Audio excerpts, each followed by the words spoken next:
जय हिंद। आप सभी को गणतंत्र दिवस की ढेर सारी शुभकामनाएं। आज हम लोग जानेंगे एक छोटा सा वीडियो में कि स्वतंत्र दिवस और गणतंत्र दिवस में क्या अंतर होता है।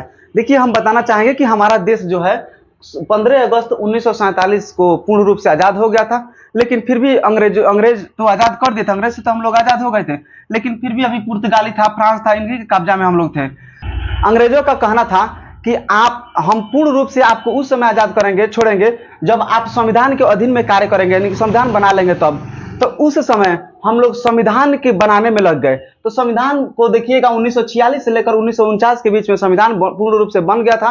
और इसके बीच में लगभग 2 साल, कहा जाता है कि 2 साल 11 माह और 18 दिन में संविधान हम लोग का पूर्ण रूप से बन गया था। लेकिन जब 1949 में तो हम लोग संविधान बन गया था, लेकिन हम कैसे कह सकते हैं कि हम लोग संविधान के अधीन में ही कार्य कर रहे हैं, क्योंकि उस समय बन के तैयार हुआ था, लागू तो नहीं हुआ था।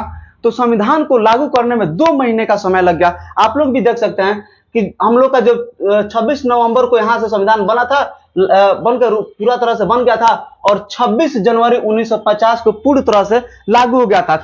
जिस समय 26 जनवरी 1950 को लागू हुआ था, उस समय हम लोग गणतंत्र दिवस यानी कि रिपब्लिक डे कहते हैं। रिपब्लिक का मतलब होता है कि हमारा भारत रिपब्लिक देश है। रिपब्लिक का अर्थ ये होता है कि हमारे यहाँ का जो राष्ट्रपति होता है वो खानदानी नहीं होता है, वो चयनित करके कि चुन के लाया जाता है। जैसे हमारे यहाँ देखिएगा, प्रधानमंत्री का जो है, ऐसा नहीं है कि प्रधानमंत्री जो है खानदानी नहीं, जन्मजात होता है। उन्हें हम लोग क्या करते हैं, चुन कर लाते हैं। तो जिस दिन हम लोग का 26 जनवरी 1950 यानी कि संविधान पूरी तरह से लागू किया गया था, उस दिन हम लोग रिपब्लिक डे यानी कि गणतंत्र दिवस मनाते हैं, जो आज के दिन आया हुआ है। और जिस दिन हमारा देश जो है पूरी तरह से आजाद हुआ था, उस दिन हम लोग स्वतंत्र दिवस के रूप में मनाते हैं, स्वतंत्र दिवस मनाते हैं।